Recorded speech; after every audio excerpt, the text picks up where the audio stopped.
What's up, Tomboy Official? It's almost Pride Month, so it's that Pride bootcamp time. I don't even remember if I did a recording about it last year. Maybe I did and didn't even finish the recordings. I have been having a bit of a uh, not really knowing where to go with this podcast because I don't know. It's kind of different. Like my lifestyle, kind of where I've moved to and everything, is kind of different. Uh, and financially, things this year and last year are just kind of different. Um, and around this time last year, I was like in a new job, and it was not a good fit. Um, and lately, the work I'm doing is just a little bit all over the place. Like the money comes and then the money goes, and it's like I'm not really getting out as much as I want. Like I know how much I need to get out and how much is like healthy and good for me, but I'm not always doing it. I'm often kind of staying in, you know, even though I probably should go out and technically could go out. I'm kind of prioritizing the savings. And I don't know, because I've done it before to where I have lived a life where I've avoided doing things that I know I need to do, that would be better for me to do, but just for the sake of saving hundreds of dollars, I made certain decisions. And I'm not gonna get too deep into it, but specifically I'm thinking about the roommate situations. You know, one of the main things holding me there. I mean, I don't want to say it was only the practical part of like saving money by having cheap rent. I'd say on a surface level, that's kind of what it was. Um, but there's probably something else to it. I don't really know. I don't really know exactly. Like I've never thought too far past that for too long. But I think there's something to it because there was definitely a pattern there of just making choices of who I was living with, um, where it wasn't really a good fit for me fully. I mean, like, yeah, I was able to basically my whole social life, the majority of it, I was able to maintain for quite a few years because I had the money to go out and do stuff, and because I had side hustles, and because my social life was so vibrant.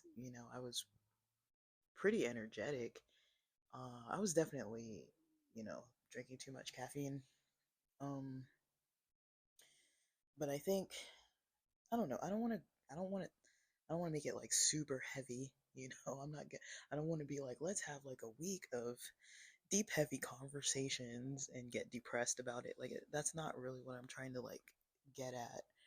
But with my life being slower, it is easier to kind of take more energy to kind of dive into things that are kind of like more like, okay, let's maybe not do that again, or like just kind of seeing the bigger picture. Like, even with that job I had last year, even though, the way I left maybe wasn't, I don't know. I don't want to say the way I left wasn't mature or wasn't professional.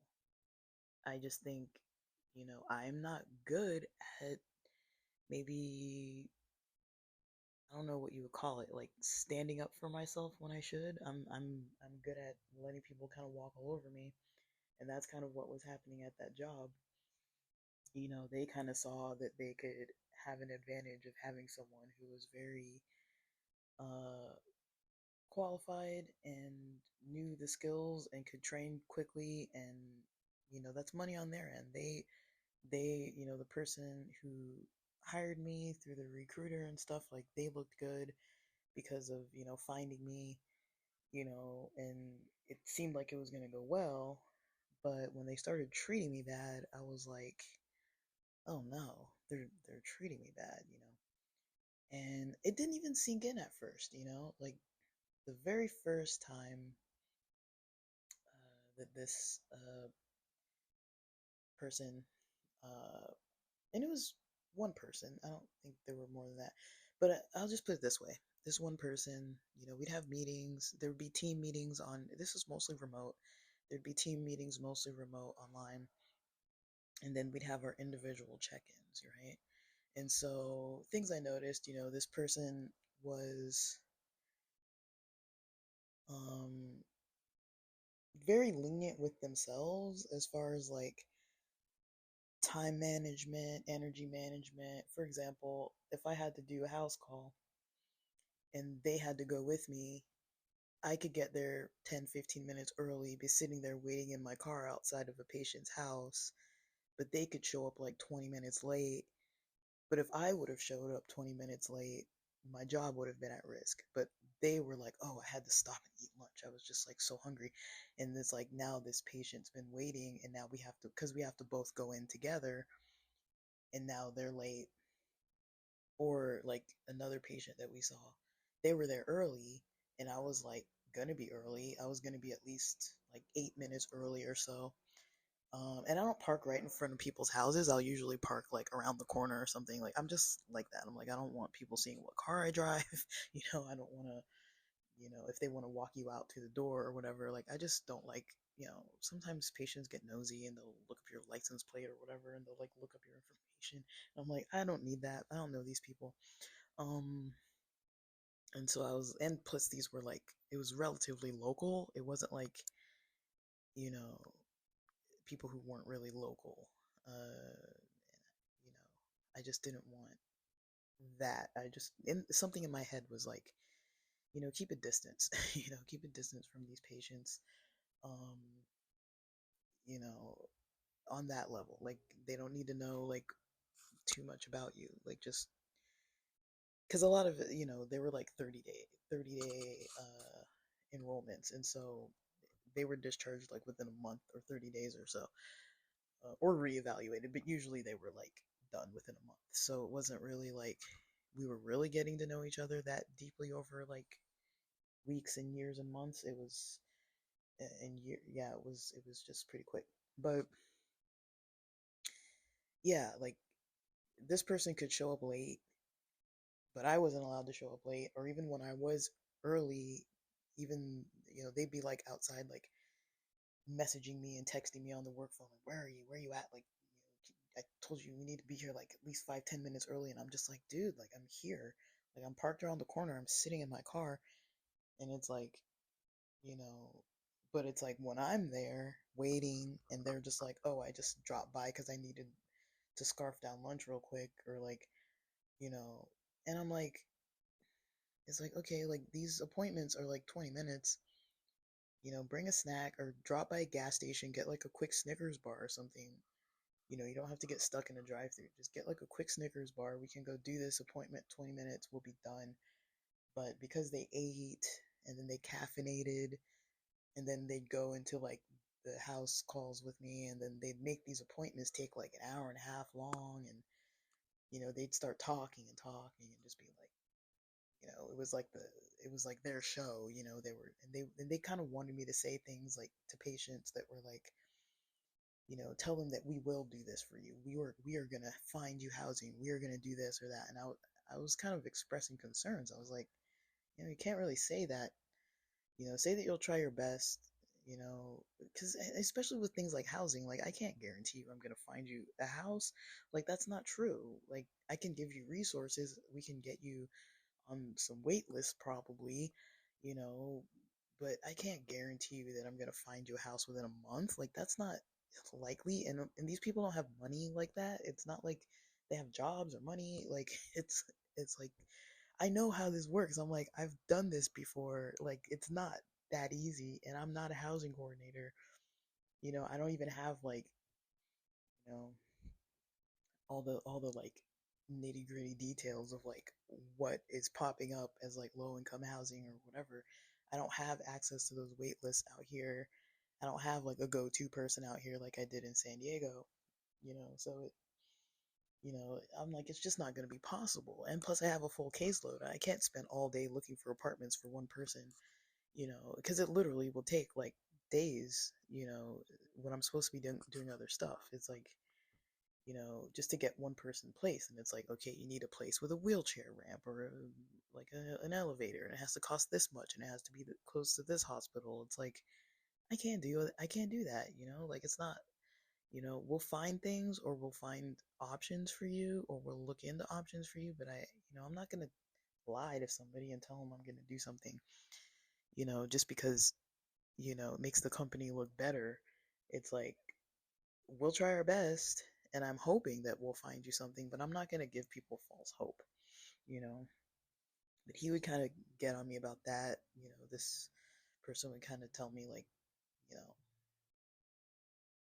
don't, don't say maybe, don't sound uncertain, you need to tell them like definitively yes. And I'm just like, no, I'm not okay with that. And he was like, well, you have to do it. And I'm like, I'm not okay with it. I'm not going to do it. And so every time he was like screening my calls, and then every time, I would have a certain amount of calls with like new intakes, and this person would be like, you didn't say it, you didn't say it. I'm just like, oh my gosh. And I mean, these were like considered small issues, but it was like, I kind of saw in the meetings that were Zoom meetings that when this person was talking about just in general, like not complaints. I mean, someone quit and never came back, and I was like, oh, that's interesting. There was another black female who was hired, and she kind of just came and went like real quick, and I was like, oh, like that's too bad. I didn't really get to know her. I think she lived in my area or something, and I was like, wow, I wonder what happened to her. And he was just the way he described it. He didn't really say the details, but he was just like, like some people, he kind of said it kind of like you know, some people, like he kind of said it like that, like as if he had something to say, but he didn't really like spill the beans and tell us like why they left. But he was kind of almost making it sound like this person left because of some reason. Like he was kind of like hinting, but not enough that we would even know. But I was just like, oh wow, like maybe they weren't being professional or something. Like I didn't know why that person had left. But this was all within like a 3 month period. This wasn't like, you know, over years of time. This is like really quick back to back stuff. Like that person probably wasn't even working for like a month before they left. And I was like, that's odd. Because they started and ended during the time I was already there. So I was like, wow, they really weren't there that long. And I feel like that happened with someone else. And there was another person who I think they missed. There was something that they weren't able to do, where they seemed a little bit worried. Um, they seemed a little bit worried about, oh, like, like when you can't get in a Zoom call or like you're having some weird like technological issue or something. They kind of had something going on like that. And you could tell they were like kind of frantically like trying to message people and just being like, oh, I can't make it, I'm late, like because this, or like my computer's updating, or like it was something that was like out of their control. But I could tell like with the nervousness of it, I'm like, dude, like why is it even a big deal if your Wi-Fi is out or whatever, your computer's updating or whatever? Like why are they even like stressing about it? Like it happens to all of us, and like usually bosses are understanding of it. And it's like if this is just a weekly check-in that's not even like a super important meeting, we're just kind of like going through an email that we all have access to, and then we're all doing like an icebreaker or something. Like it's not like the most groundbreaking meeting to like miss, if you have to miss it, or if you can't be on your face on screen, you know. I remember somebody once, they couldn't turn on their camera and they were like upset about it a little bit. And I think um this person had kind of called out someone. This boss person had kind of called out someone for a situation like that, because this was happening. Like, we'd have these meetings, like, I don't know how many times a week, I don't remember, but um they were on the calendar, but then sometimes they weren't on the calendar, or they might not be on your specific calendar, so people were missing meetings, like, because they didn't know that there were meetings. There was one meeting that, I completely missed. Like, I just didn't go to it because I didn't think it through. But I wasn't the only one. Um, because we had like a meeting in person like every second Wednesday of the month or something. It was like some weird thing, and nobody had really said anything about the meeting. And nobody had put it on our calendar. And I think that morning in Teams, this boss had put up a message that said something like, um, "See you guys later" or something like that. I don't know. It was something like that. And they were always like, the way we checked in the morning. There was no like basically like we had to say if we had to log in at 8 a.m. or something. I don't remember what time, but say 8 a.m. And then yeah, we'd have to log in at 8 a.m. and then we would um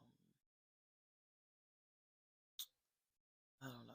Like, after we logged in at 8 a.m., we would, like, within like 5 to 10 minutes, uh the boss would kind of say, like, on Teams, he'd kind of text a message saying like, "Hey, good morning," and then you kind of like it, or put like a smiley face, or like "Happy Monday," or whatever. You just did some kind of notification to kind of like show that you saw the message. Like, you didn't have to like say anything too deep. And so when he said that message the day that I missed the meeting, I probably just like thought it said hello or something, so I just put a thumbs up. But that was the only notification that they gave us, was like at like 8 o'clock in the morning, for a meeting that was like probably at like 9 o'clock in the valley, where I was like, even if I did know, I wouldn't have made it at all. I wouldn't have been able to drive, get dressed, shower, drive all the way over there. Um, and the meetings were like not even an hour long, and then I'd have to drive all the way back over an hour. It's just like, it's like whatever. But um so I was like, okay, I wasn't the only person who just kind of like didn't make it to the meeting. Like, me, at least one other person, because we were newer, we missed the meeting because it wasn't obvious that we were going to have a meeting. So we both missed it. I think there were maybe one or two other people, but I don't really know for sure. I only talked to one other person because me and her were kind of training at the same time. Um, and of course, this is mostly remote. Like, we barely would ever meet in person. We'd see each other on Zoom, so it's not like we were like homies or anything. Like, we were just kind of like, if you had something to run by someone, you would text them, call them, whatever. And even the first person I was trying to shadow, I remember how like nervous they seemed that they couldn't get like a meeting scheduled, and I was supposed to shadow them, and they were like apologizing like profusely, and I was just like, why are they so, like, I kind of got that. I was like, why is everybody so like stressed? Like, I'm like, this doesn't seem like people should be this stressed. When things don't go perfectly, everyone was kind of like stressing out, and I'm like, why is everyone so high strung? And then I started realizing, like, once I was kind of out of the training phase, this boss was like, okay, I'm gonna start treating you like everyone else, and like, you know, um, and the boss was always kind of like hyping me up and like, oh, you're doing really good, you're like a rock star, you're doing really good, you know, and I think there was one time where they were like sternly trying to talk to me, but I didn't really get it, and they kept like calling my name like over and over and over again, just like, hey, you need to listen, hey, like, just the way they were talking to me was like really condescending, and I was just kind of like, yeah, maybe he's just having like a day, like, I just kind of let it go. because I'm like, I know he's stressed, but he was the kind of person too that would like unload all of his like stress on everybody. Like he'd tell you what was going on in his family life or with his, wife, or like his ideas of different, political things, or like all kind of different stuff. He was. I'm not saying he was like a terrible individual. I just think as a boss, I've had definitely better bosses. I've also had worse bosses, but this was not a good situation, and it just kept getting worse and worse. Um, like he started basically the way it got worse is he started getting more and more comfortable saying things like to the group and to me. He would say things like, you guys need to realize that you need to listen to what I say and not how I say it.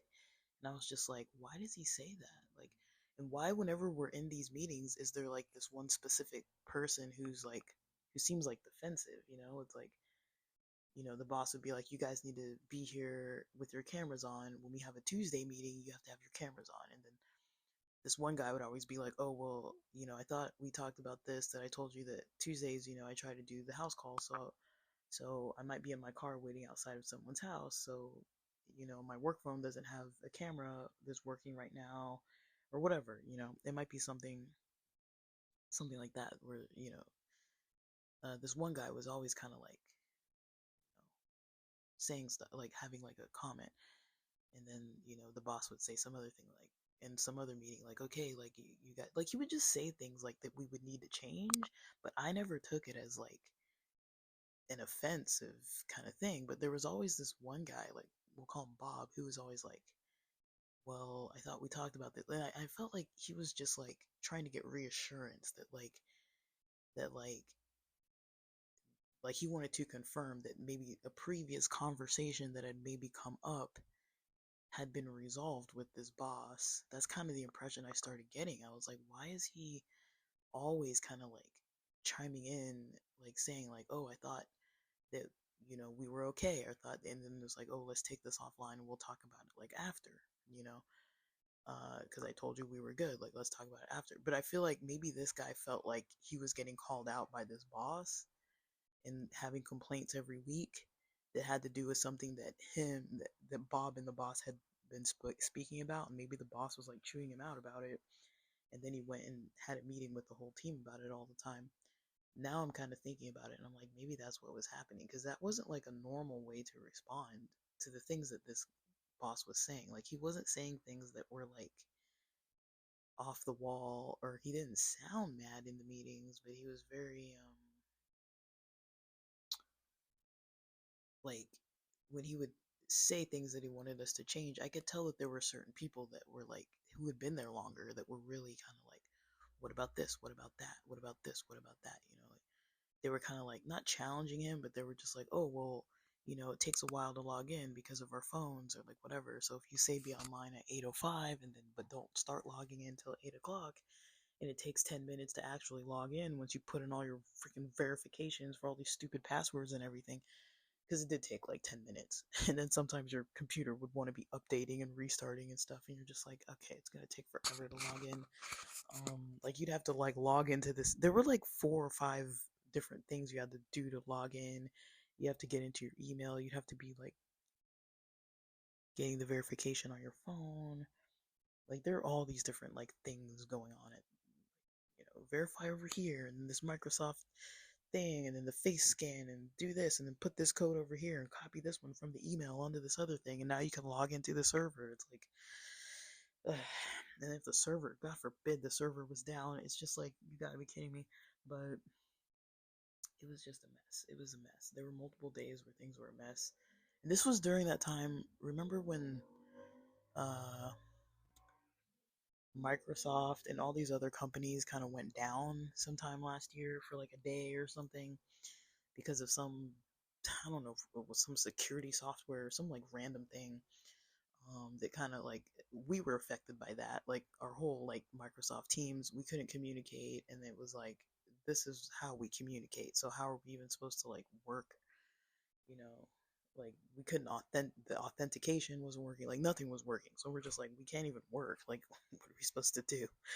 Um, but yeah, people were, you know, people were freaking out on a regular basis, and I think I was kind of blind to it until a certain point where I was just like, once I started realizing that this boss wasn't treating me well, I was like, why is this guy treating me like this? You know, and the last time we had a conversation, or the second to last time, he decides he wants to have a meeting where he's going to yell at me about a bunch of stuff, and I guess the tracking was wrong. The chart, the you know, there's like this analytics where they track like all of your like statistics for everything you're doing or not doing, and a lot of the stuff I'd done within the last maybe 48 to 72 hours, but it wasn't updated. And so he was like, "Well, let's go through this. Like, why haven't you done this? Why haven't you done that?" And I'm like, "I like that name sounds familiar. I'm pretty sure I did that. I'm pretty sure I discharged this person. I'm pretty sure I did that. I'm pretty sure I mailed that. I'm pretty sure, So we went through like maybe 4 to 7 items where I had done what he had said I hadn't done, and I was like, let me share my screen. I'll show you. So I just put my screen share and I logged into all the charts and I was like, look, this is done. And look, this is done. And look, this is done. But he started getting like more pissed. I was like, why is he getting even more mad? And he's like, I don't even remember what he was saying, but he was just like saying a bunch of stuff. And we kind of got to a point in a conversation where I was like, I don't really want to talk anymore. And he was just like, that's not gonna do. Like, kind of like we need to talk about this. And I'm like, no. And he kept trying to go and talk about it, and so I just hung up the phone, and he was mad about that, but I didn't care because I was just like, I'm done talking, so I don't really feel the need to talk. And so I just kind of logged out for the day. And then, I mean, it was more than just that, but, I record my meeting conversations, and I had like a 45-minute phone call with him that I had recorded where he's basically just like yelling at me the whole time, and I'm like, it wasn't even warranted. And even if it was, it's like, you didn't catch all this earlier. Like, why are you coming at me now about this? You know, like, we were already late. We were already late with the meeting. He was already late, you know. Like, he was like half a day late logging into this meeting that we were supposed to have. We were supposed to have it, let's say, 10 in the morning, and we didn't have this meeting till like 3 or 4, p.m. So I'm waiting around all day. There's a bunch of stuff I can't start doing because, I'm waiting on this guy. And it was just kind of weird though, because during that job, I had, like, basically, I just ended up quitting. I was just like, I'm done. Like, I don't need to, like, deal with this kind of person. I thought about it and I was like, this isn't the kind of job where I feel like I want to need to repair this relationship or try to explain, like, okay, like, when you're mad at me, maybe don't talk to me like that kind of thing, you know, or whatever. Like, I'm like, I don't even think we need to even talk about this communication issue because it's clearly an issue. And I was like, that's probably why all these other people are super stressed out whenever he mentions like a little thing, because he takes a little thing and blows it up into something that's like a huge thing, and then he cannot see what other people are saying. It's like, the way he was treating it was almost as if I was giving him a list of one item after another of bad news, bad news, bad news. You know, that's how he was reacting. It was almost like I said, oh, like, I leaked this client's chart on Facebook. And then I went and I, prank called this other hospital. And then I went and I, falsified information in the system.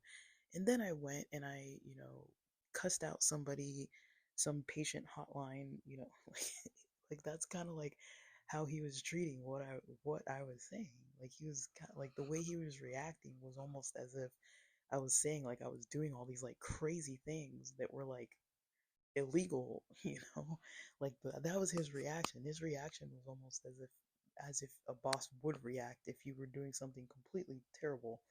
But I was just like, I wasn't doing anything terrible.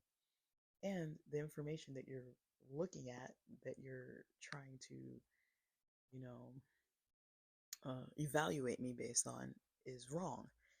And he wasn't the one who put the information together. I guess someone else did. But I was just like, why, you know? But his explanation of it was like he thought that I was mad that he wasn't like praising me, and he's like, yeah, this is the first time I was like critical. And I was just thinking like, no, it's not the first time you were critical. And that's not even what it is. It's not the critical, it's the yelling and the blaming and the screaming and all that. I'm like, I am not going to deal with that. And, that's a lengthy 30-minute long story, because I was just like, that day, I was like, I don't need this. Um, I mean, I didn't say that to him, but I was like, I don't even feel like I owe him an explanation. I feel like he'll figure it out. Like, because other people quit before me, and I'm like, I think I know why now. Because it was new people quitting, it wasn't the old people. But the old people were kind of like fighting back, and I'm just like, why do they seem like they're fighting this guy on like just it seemed like he was giving like simple recommendations of what we could change. But now I'm thinking maybe he wasn't giving simple recommendations. Maybe he was taking his meetings to be yelling at people, and then he was going into like the group meetings and then kind of just venting about all the other stuff that he was mad about in other meetings with people. Um, Maybe that's what was happening. But I was like, I don't even want to work in that field. I didn't want to work in that field in the first place, and I was just like, why did I even take that job? That was a stupid idea on my end. I kind of went against what I was even trying to do. Um, and the whole reason I came out here wasn't to get back into the same patterns of crazy bosses with anger issues and bad bosses with really terrible, like, I don't know what you call it, but they present well. I've had a pattern of having bosses that present well.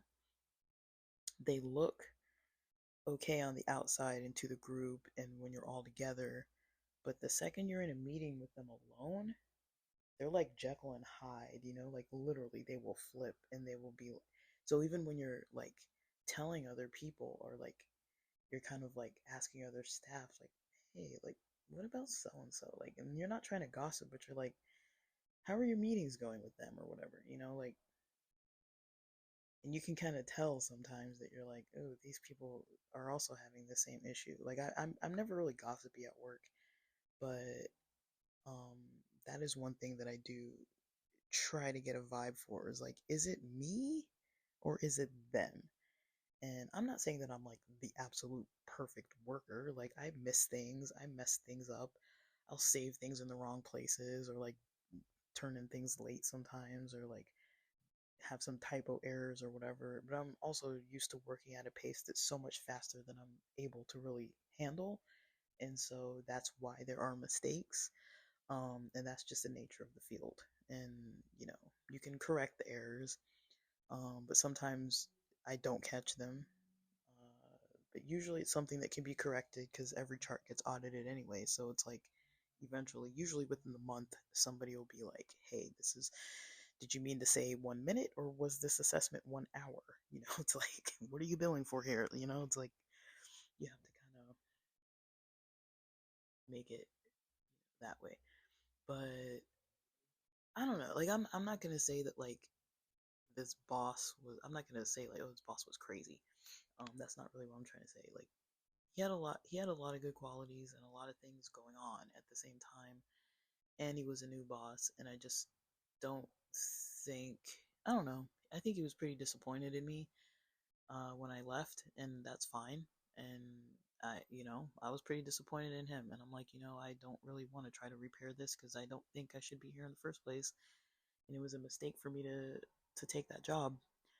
um I thought it would be something else. I thought it was going to lead me into something else, and when I saw that that wasn't happening, and they were kind of just keeping me on for what they currently needed me for, and I was like, we really aren't moving in the direction that I want, and I have to get to this 6 month period so I could even apply for a position that I want.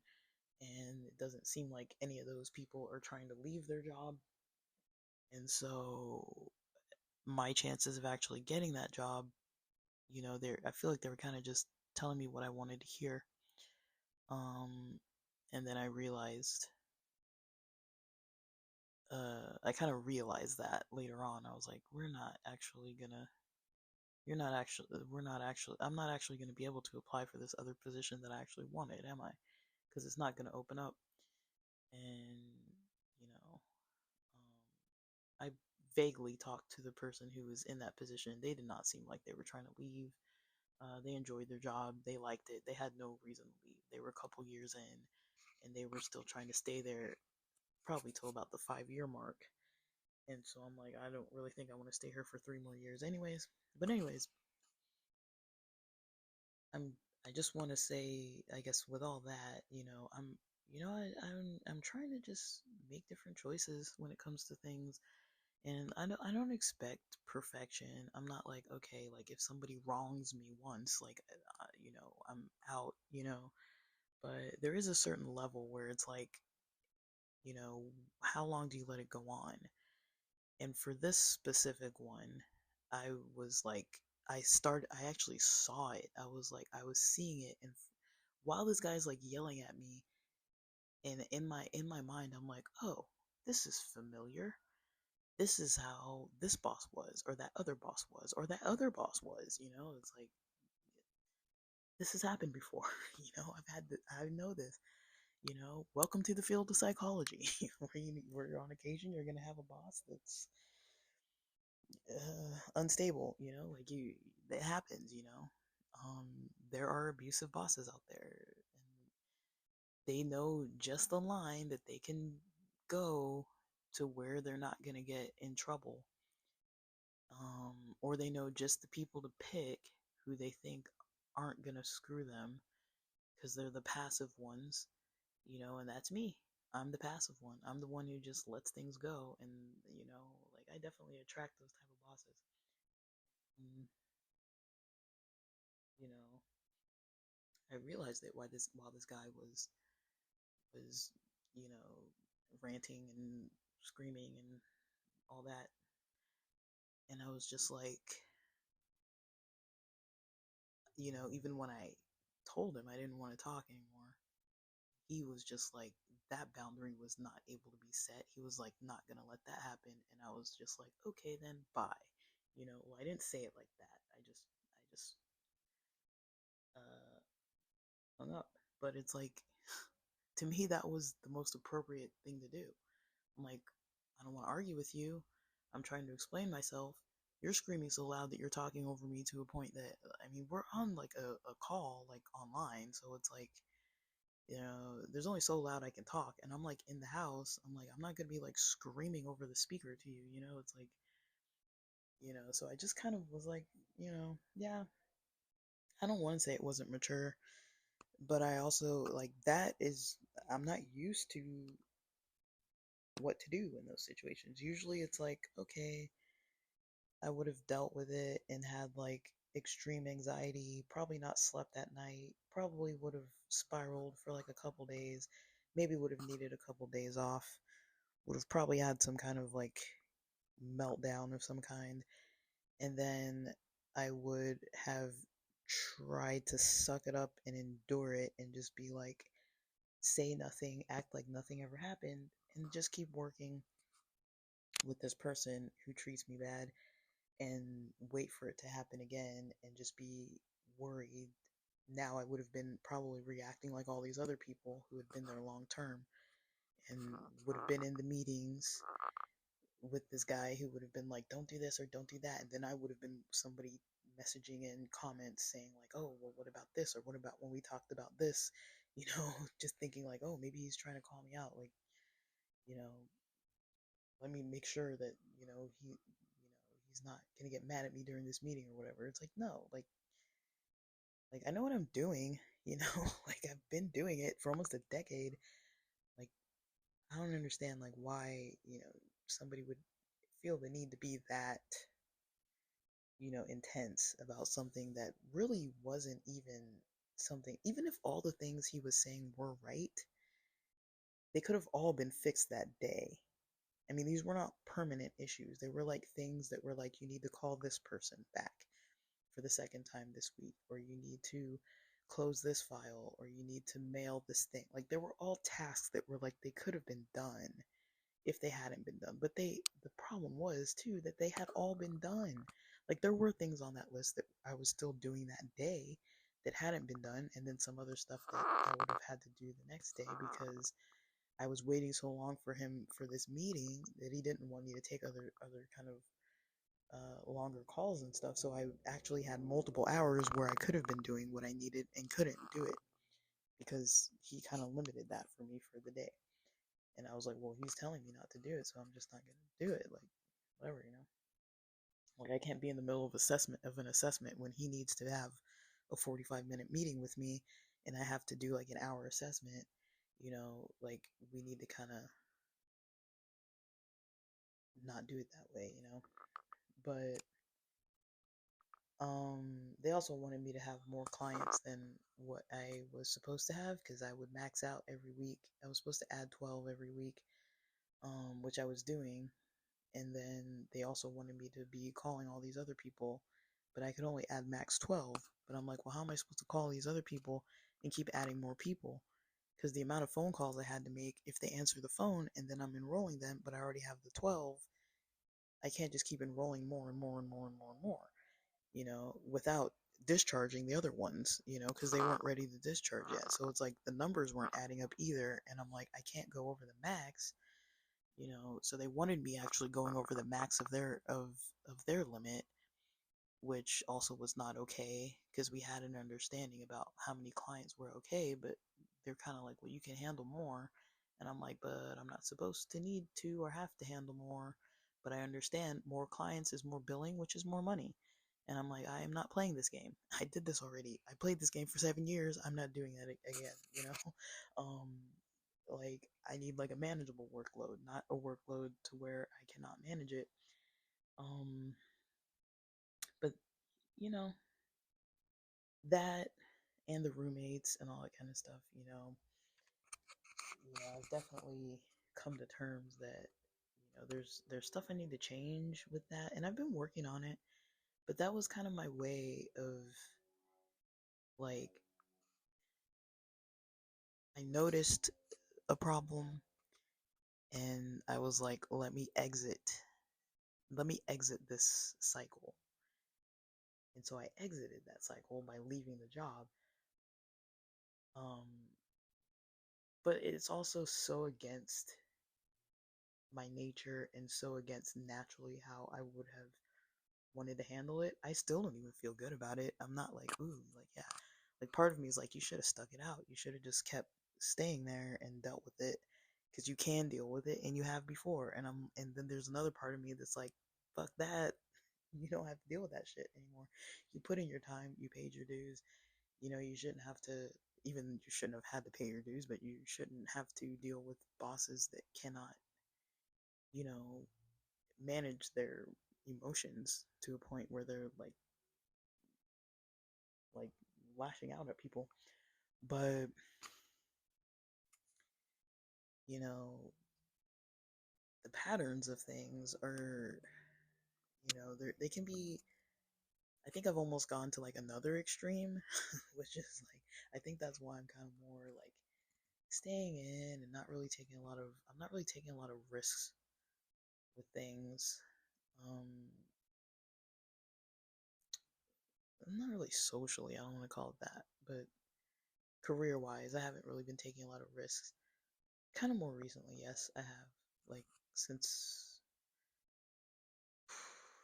a little past the beginning of this year.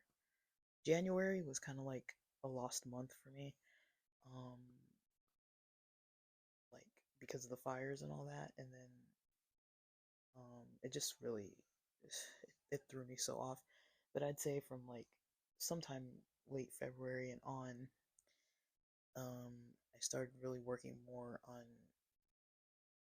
you know, a lot of the anxiety that I get surrounding Work.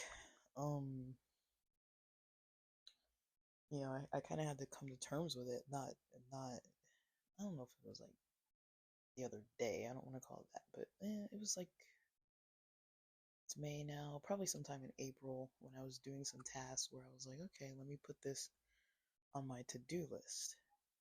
And then I was to doing it, and I realized I was like, dude, I'm getting a lot of anxiety about meeting these deadlines. And these were deadlines I set for myself. And I'm like, I'm getting a lot of anxiety about this. And it was stuff that was like posting stuff online or like doing like some basic thing that I already know how to do. But there was something about it that was like, that was just like, I don't, I don't have like a very comfortable level of like taking these risks. Um, like it was really weird. I'm not fully past it, but I'm almost. I'm kind of like I'm able to go through the motions, even though I'm like distracting myself and like you know like still kind of partially flailing and you know putting things off a little bit, but I'm still reaching the deadlines. I'm still meeting the deadlines. I'm still meeting the goals. I'm just not being as I'm procrastinating for sure, and I'm you know taking way more days off or way more hours of certain days off just to reserve my energy for the amount of energy I need to do these specific tasks. Like I'm definitely doing that. Like, and it's not hard stuff. Like the stuff I'm doing isn't hard. It's just mentally, emotionally hard for me to do to complete the tasks. They're anxiety provoking, even though it's not hard to do. Um, but if you guys are wondering why I'm not recording a lot lately, it's because a lot of my energy is going to this other stuff.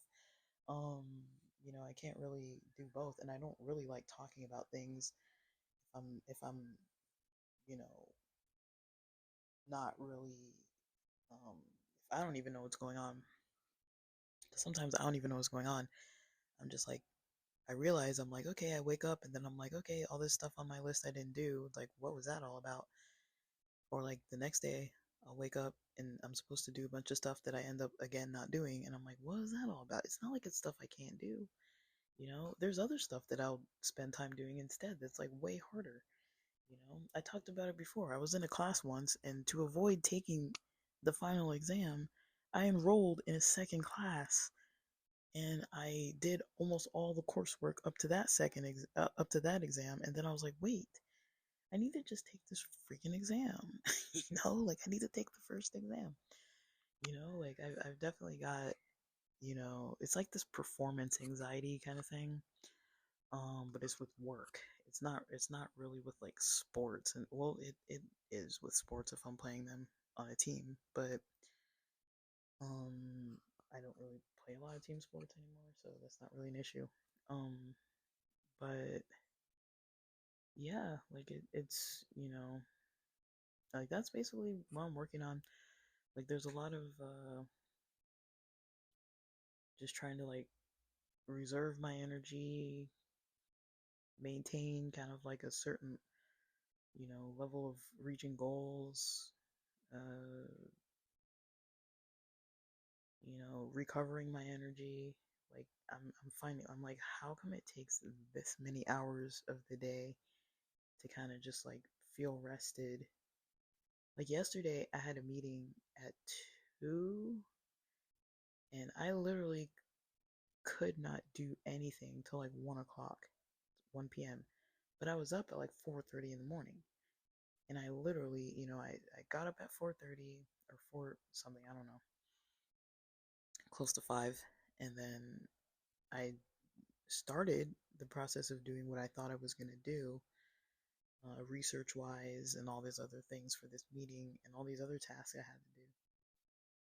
And then somewhere near maybe 8 or 9 a.m., I was totally just like, my brain was just like done. And I'm like, but I wasn't like intently working on anything yet, even by that point. I'd like wasted like 5 hours or 4 hours of the morning. And then I was just like laying there, just kind of listening to ASMR till pretty much till lunch. And I was like, okay, I need to have lunch before this meeting. And then I had the meeting, and it was a really good meeting. I was like, this is probably the most helpful meeting I've had in a couple weeks. That's gonna help me. Um, there's this marketing person I'm talking to. I'm like I'm kind of like self training, commission only working, and doing other kind of gigs and stuff. But I'm kind of like trying to I'm kind of training in areas that I took classes. A lot of it's like sales, marketing, that kind of stuff. But the meeting I've had some good meetings with I've got a coach, and then I've got this other connection with this dude um who's like the head of this agency.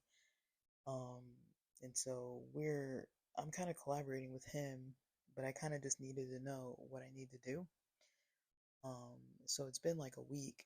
So since about Wednesday of last week, I started asking my coach, what I need to do if I want to like get into this other side, of, you know, selling some other type of things, because I'm kind of noticing more of a need for that, and I can talk about it more accurately, and I kind of understand it better than the other stuff, you know. Not that I don't understand the other stuff, it's just that the learning curve, I don't have as much of experience with the first stuff. The second stuff, I'm like, ooh, I actually like this. And I've talked to companies who kind of need that type of support. So I'm trying to basically learn that. And so I talked to this guy, finally got a meeting set up yesterday. Um, so it took over a week. It took like, 8 days to be able to finally talk to someone.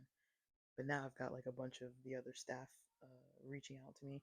Like a couple other, like one of the recruiters and some other person. They're just like, did you reach your coach? Did they set you up with someone? Who's the person? What's going on? Like they're all checking it now. So, I guess turnaround time is about a week to get a question answered. And I went to the meeting last Thursday and asked the question, but I didn't get all the details.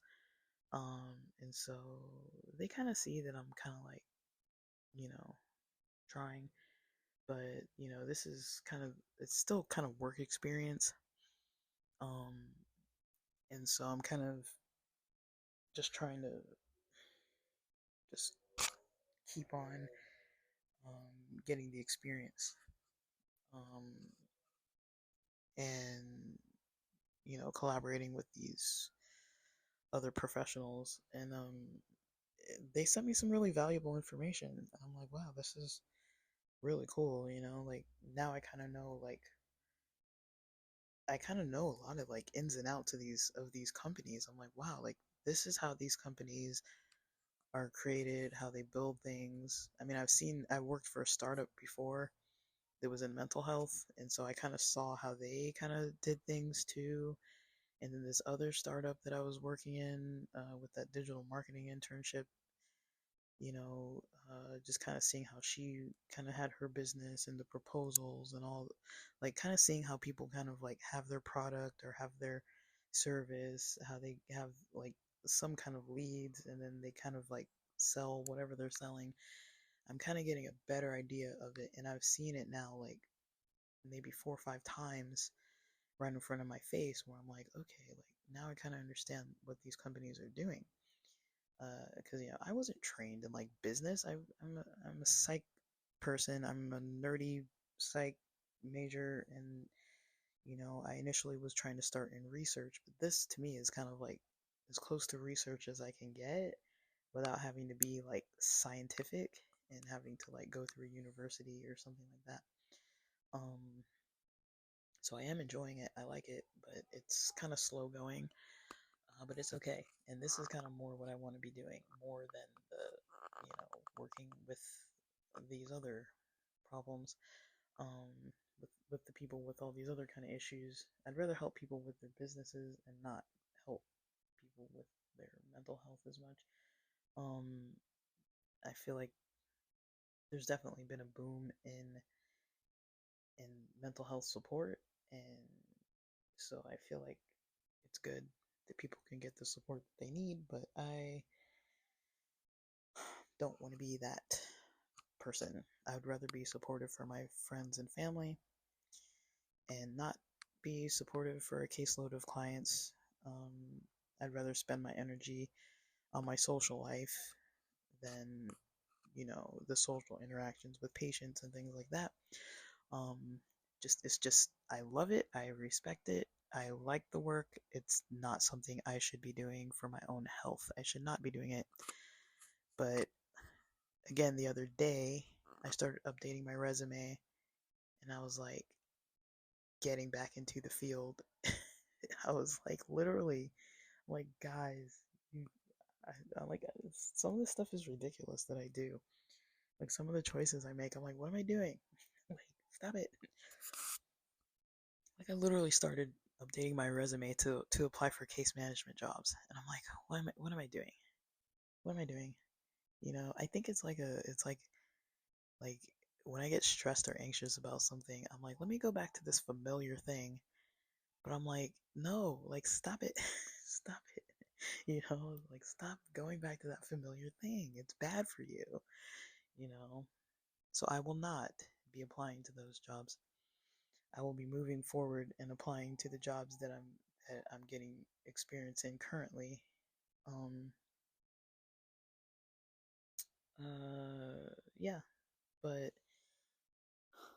that was really long. Sorry, that was a really long explanation. But um, I think for this boot camp, I think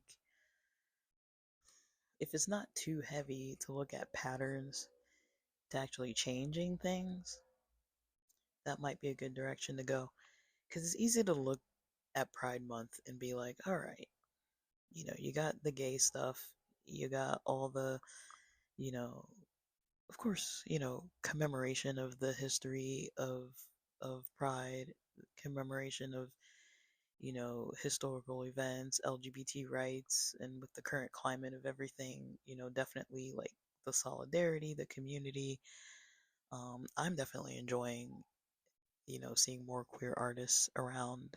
I mean, being in LA, there's always, entertainment, and the queer environment is always kind of like available.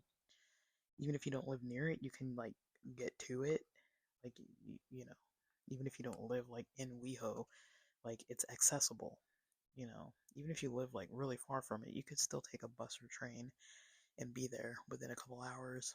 Um, but uh,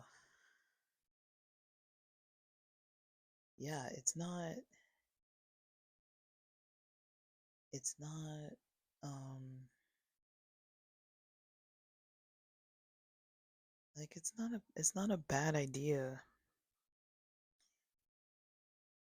It's not a bad idea to um uh look at patterns. It's not easy, it's not comfortable. Like, I feel like I've wasted multiple days out of this month of May just being like sitting with a lot of anxiety and just like not moving fast on certain decisions, and then feeling like I'm doing something and then looking back and being like, that's not exactly what I was doing. Like, the actions I was putting in were not going to lead toward the goal that I was trying to reach. Um,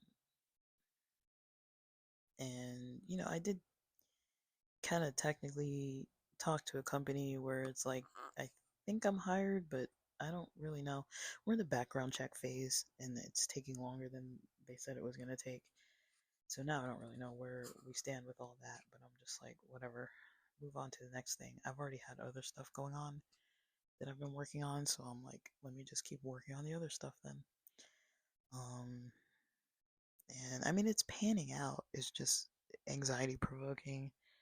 And there's a lot of stuff I need to actually like pay for that's expensive right now. For once, I actually have to like buy things, which I almost never need to do. But now I'm like, I actually need a car that's like good. And it's like I haven't had that problem for like over 20 years. But now I have that problem. I'm like, dude, this car, it went into the shop for quite a few days in January.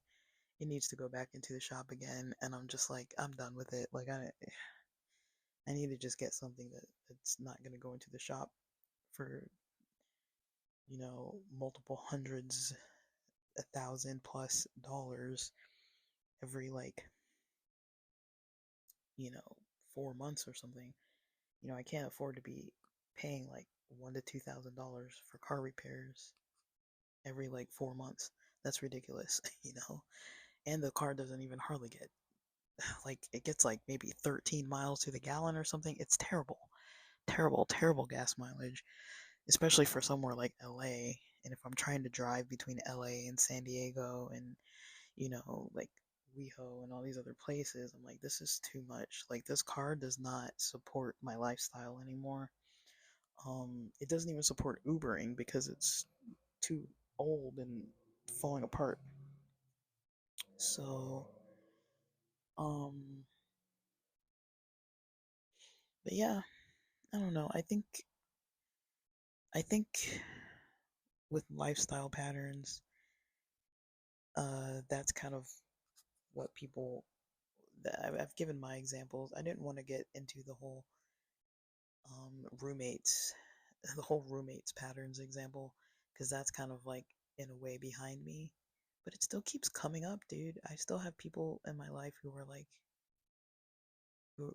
hey, let's get a place together, and I'm just like, oh yeah, and I'm like, oh no, no, let's not.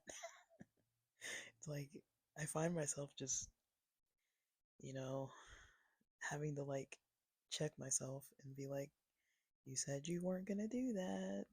Like, why are you doing this again? Um, but yeah, I've got about an hour. I've got an appointment coming up, so I'm probably gonna work out. But I'll post this. I'm gonna think about, like other stuff. Like, I want to post about like actionable steps, but I can't really do it right now. But I want to, so I want to post about it in a while. So, um, I'll see where my energy is for today. I've got a lot of stuff I need to do, so I can't be like recording all day, but I'll try and record some other stuff about actionable steps. I've been listening to Aaron Doughty again, and I was like, yeah, there's a lot of stuff that he said that I was like, it really helped mindset wise. I was like, I really need my mindset to be there, So it kind of makes more sense to kind of do it that way. But I got a lot to do. It's Friday. Happy Friday. Happy May 23rd. Today's my sister's birthday, so happy birthday to her. And, alright, I'm going to go. Thanks for listening, and hopefully I can make more Pride Bootcamp episodes, um, for May 2025. We're about, I can't count. We're like 9 days away from Pride Month starting on June 1st, and yeah, why not spend the rest of the end of the month kind of preparing for like queer Christmas.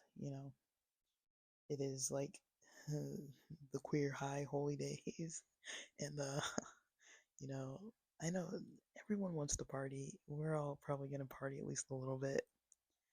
Don't deny yourself a little party, but I mean, if you're into it, but not everybody wants to party all the time. I think sometimes we have to work on ourselves too. We can't just party away, party our lives away. But I don't know. Hopefully, this is of some help and use. And I'm going to get on with my Friday. Thanks for listening.